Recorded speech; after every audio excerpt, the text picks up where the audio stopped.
Honteux.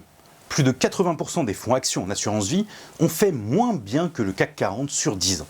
Pendant que votre conseiller bancaire vous vante les mérites de l'assurance vie pour investir en bourse, vous passez à côté d'opportunités extraordinaires et vous payez des frais qui peuvent vous coûter jusqu'à 7 000 € sur 20 ans.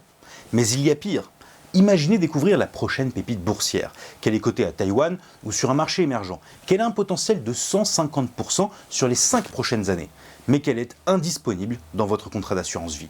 Frustrant, n'est-ce pas? Alors, vous voulez savoir comment investir réellement en bourse sans ses limites? Dans cette vidéo, je vais vous révéler pourquoi l'assurance vie n'est pas l'outil optimal pour investir en bourse, mais surtout, quelles sont les 2 enveloppes que vous devez absolument maîtriser pour faire fructifier vos investissements sans frais excessifs. Pensez à vous abonner et activer la cloche, car ce que je vais vous révéler va vous faire économiser des milliers d'euros. Je suis Pierre Perrin-Montlouis, gestionnaire de patrimoine financier et fondateur du Cercle PPM. Aujourd'hui, nous allons décortiquer ensemble 4 points essentiels. Premier point, qu'est-ce qu'une enveloppe d'investissement et pourquoi c'est crucial de bien la choisir. Deuxième point, quelles sont les 3 enveloppes principales et leurs véritables avantages. Enfin, troisième point, le piège méconnu des frais qui brise les intérêts composés. Et enfin, quatrième et dernier point, comment choisir votre courtier pour maximiser vos gains. Car votre argent mérite mieux qu'une enveloppe inadaptée qui limite votre potentiel. Première chose à comprendre, qu'est-ce qu'une enveloppe d'investissement? Une enveloppe d'investissement, c'est comme un contenant pour votre argent. Exactement comme vous choisissez différents plats selon ce que vous voulez cuisiner. Une enveloppe d'investissement détermine 3 éléments cruciaux. Comment votre argent sera taxé, dans quoi vous pouvez investir et quand et comment vous pouvez récupérer votre argent. Par exemple, si vous mettez 1 000 € dans une assurance vie ou dans un compte titre, vous paierez des impôts différents, vous n'aurez pas accès aux mêmes produits et les règles de sortie ne seront pas non plus les mêmes. C'est exactement comme choisir entre un réfrigérateur, un congélateur ou un placard pour conserver vos ingrédients. Chacun a sa fonction spécifique. En France, nous avons accès à 3 enveloppes principales pour investir en bourse. L'assurance vie utilisée par plus de 60% des foyers français avec près de 2 000 milliards d'euros d'encours. Le PEA, détenu par environ 10 à 12% des particuliers avec 250 milliards d'euros. Et enfin, le compte titre, utilisé par 8 à 10% des Français avec environ 300 milliards d'euros d'encours. Passons en revue chacune de ces enveloppes. Et commençons par l'assurance vie, l'enveloppe préférée des Français et de loin. Ses véritables atouts sont indéniables. Fiscalité attractive après 8 ans, avec un abattement de 4 600 € par an pour une personne seule, 9 200 € pour un couple. Transmission exceptionnelle, avec 152 500 € d'abattement par bénéficiaire. Une souplesse d'accès avec retrait possible à tout moment. Mais attention à la réalité, l'assurance vie, c'est avant tout un outil de gestion patrimoniale orienté optimisation fiscale et transmission. Ce n'est pas une enveloppe idéale pour générer du rendement et de la performance en bourse. Pourquoi, me direz-vous? Parce que les fonds euros ne dépassent pas 3% net en 2025. Sur les unités de compte, vous supportez des frais de 0,7 à 2,5% par an, plus des frais d'entrée qui parfois peuvent s'élever jusqu'à 4% de la valeur du contrat. Et voici le point crucial. En fonction de l'assureur, vous pouvez avoir un accès restreint au marché. Vous pouvez avoir envie de saisir une opportunité sur une action qui n'est pas proposée et il n'y a rien de plus frustrant. L'assurance vie excelle dans son domaine, l'optimisation patrimoniale et la transmission. Je l'aborde d'ailleurs en détail dans d'autres vidéos et c'est une enveloppe intéressante à utiliser, mais pas dans ce contexte où nous cherchons à investir en bourse et à générer de la performance. D'ailleurs, dites-moi en commentaire sur quelle enveloppe concentrez-vous actuellement votre argent et pourquoi. Le plan épargne en action, ou PEA, c'est l'exception fiscale française pour investir en bourse. Ses avantages sont aussi indéniables. Exonération totale sur les plus-values et dividendes après 5 ans. Seuls les prélèvements sociaux s'appliquent à 17,2%. Le plafond est de 150 000 €, extensible jusqu'à 225 000 € de dépôt avec le PEA-PME. Accès direct aux actions et ETF européens, mais attention, si les actions européennes sont disponibles, on perd souvent l'avantage fiscal. C'est arrivé à un membre de ma communauté qui a payé 35% d'impôts sur une action italienne. Le PEA convient donc avant tout aux actions françaises. La contrepartie, c'est que vous êtes limité à l'Europe.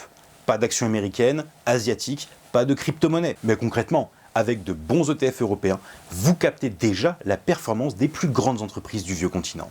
Le CTO, compte titre ordinaire, plus communément appelé compte titre, c'est la liberté absolue pour investir. Aucune limite. Actions du monde entier, ETF thématiques, obligations, produits dérivés, produits indexés sur les crypto-monnaies, vous avez accès à tous les marchés de la planète. La fiscalité, flat tax à 30%, composé de 12,8% d'impôt sur le revenu, plus 17,2% de prélèvements sociaux. Mais si votre taux d'imposition est inférieur à 30%, vous pouvez choisir l'impôt sur le revenu pour une fiscalité allégée. Ces atouts majeurs, aucun plafond, aucun blocage, gestion dynamique possible, liquidité immédiate. Jusqu'ici, vous me suivez? Nous avons donc 3 enveloppes avec des profils très différents. Mais avant de poursuivre, laissez-moi vous expliquer ce que sont les intérêts composés. C'est le principe selon lequel vos gains génèrent des gains à leur tour. Votre argent travaille et les bénéfices qu'il va générer travaillent aussi pour vous. Voici le calcul que peut-être personne ne vous a montré jusqu'ici. Prenons un exemple avec 10 000 € investis à 7% par an sur 20 ans. Sans frais, vous obtenez 38 697 €. Avec 1% de frais annuels, vous n'obtenez que 31 409 € à la fin de ces 20 ans. La différence, 7 288 € perdus à cause de 1% de frais seulement. Et vous savez ce qui est révoltant? Ces frais composent contre vous chaque année. Ils brisent l'effet boule de neige de vos intérêts composés. Maintenant, jetons un œil sur des frais réels par enveloppe. Chez les banques traditionnelles, BNP Paribas applique 0,5% de frais sur le PEA, 0,6% sur le compte titre. Crédit Agricole facture 0,45% sur un PEA et 0,5% sur un compte titre. L'assurance vie, elle, peut monter jusqu'à 2,5 par an sur des unités de compte. D'un autre côté, les courtiers en ligne sont beaucoup plus compétitifs. XTB, par exemple, propose 0 € de frais sur les actions et ETF et 0 € sur les transactions jusqu'à 100 000 € par mois. D'autres courtiers comme Freedom24 n'appliquent aucun frais fixe, uniquement des frais de transaction qui s'élèvent à 0,15% sur les comptes titres à l'international. Et en moyenne, chez les courtiers en ligne, les frais sont seulement de 2 € par ordre. Vous commencez à comprendre l'enjeu? Chaque euro économisé en frais, c'est plusieurs euros de gagnés grâce aux intérêts composés à long terme. Parce que oui, la réalité reste brutale selon l'AMF. Un investisseur français moyen supporte encore 400 € de frais cachés par an dans une banque traditionnelle. Sur 15 ans, cela représente plus de 6 000 € d'économies perdues. Et cela sans compter les potentiels gains que vous auriez pu générer avec ces 6 000 €. Concrètement, moins vous payez de frais, plus l'effet des intérêts composés travaille pour vous plutôt que pour votre banque. Après 10 ans à analyser les marchés, voici ma conclusion factuelle. Pour l'investissement boursier actif, PEA et compte titres sont rationnellement supérieurs. Pourquoi? Le premier point, c'est la structure de frais imbattable. Chez les bons courtiers, vous avez 0 frais de garde et de très faibles commissions qui flirtent avec 0. Les banques traditionnelles restent 2 à 5 fois plus chères. Le deuxième point, c'est la liberté de gestion totale. Arbitrage instantané, gestion directe depuis votre application, accès immédiat à votre argent, pas de délai ni de frais d'arbitrage comme en assurance vie. Troisième point, un choix universel. Le PEA vous donne accès à toutes les actions européennes, ETF sectorielles, small cap prometteuses. Le compte titre, lui, vous ouvre les portes de toutes les actions américaines, asiatiques, les ETF thématiques, des obligations du monde entier, d'entreprises et d'États, et des produits dérivés pour les investisseurs les plus avertis. Enfin, quatrième et dernier point, l'adaptabilité maximale. Vous ne pouvez avoir qu'un seul PEA, mais vous pouvez créer plusieurs comptes titres selon vos objectifs. Par exemple, un compte titre dédié à une stratégie de rendement pour capter les forts dividendes, un autre dédié aux pépites à fort potentiel de plus-value. Vous n'avez aucune limite. La règle d'or, le PEA et le compte titre pour la performance boursière et l'assurance vie pour l'optimisation patrimoniale. Quand j'ai commencé à diversifier mes comptes d'investissement, je me perdais dans tous ces comparatifs de frais et de services, ce qui m'a poussé à créer d'ailleurs mes propres comparatifs sur le site cercleppm.fr. En tant que gestionnaire de patrimoine, j'ai moi-même testé de nombreuses plateformes pour mes clients et pour moi-même. Pour le PEA, j'ai découvert qu'XTB propose depuis avril 2025 le seul PEA à 0 frais du marché. J'y ai travaillé à une époque où il n'y avait pas encore de PEA, mais c'était déjà une demande récurrente des clients. Le PEA n'est pas leur cœur d'activité sur lequel ils s'appuient pour générer du chiffre d'affaires, ce qui explique justement ces frais à 0 et pourquoi ils peuvent se le permettre.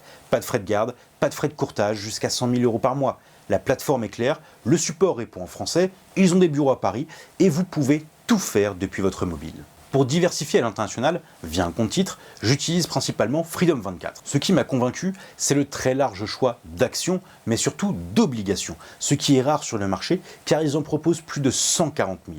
Leurs frais sont nettement inférieurs aux banques traditionnelles et pour les investisseurs débutants, vous profiterez également de leur service d'analyse qui vous propose des recommandations avec une performance moyenne de 16%. idéal quand on ne sait pas exactement quoi mettre dans son portefeuille après l'avoir ouvert. Je vous mets les liens en haut à droite et dans la description pour que vous puissiez les découvrir.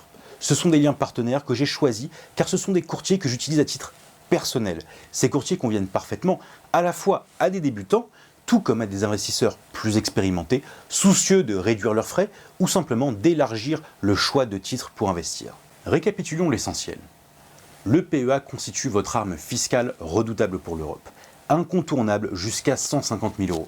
Le compte titre vous offre la liberté totale pour la diversification à l'international.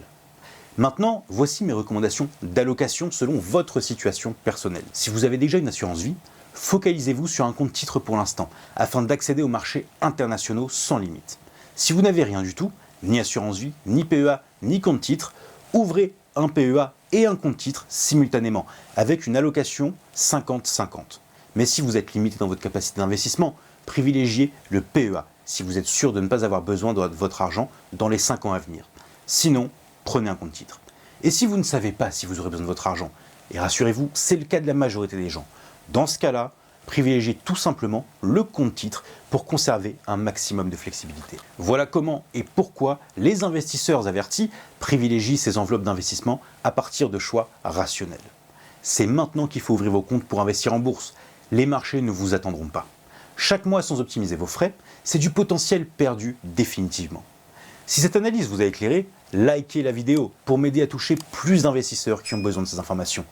Dans la prochaine vidéo, je vous révèle combien investir exactement pour débuter sans vous ruiner, tout en étant efficace, parce que votre argent mérite mieux.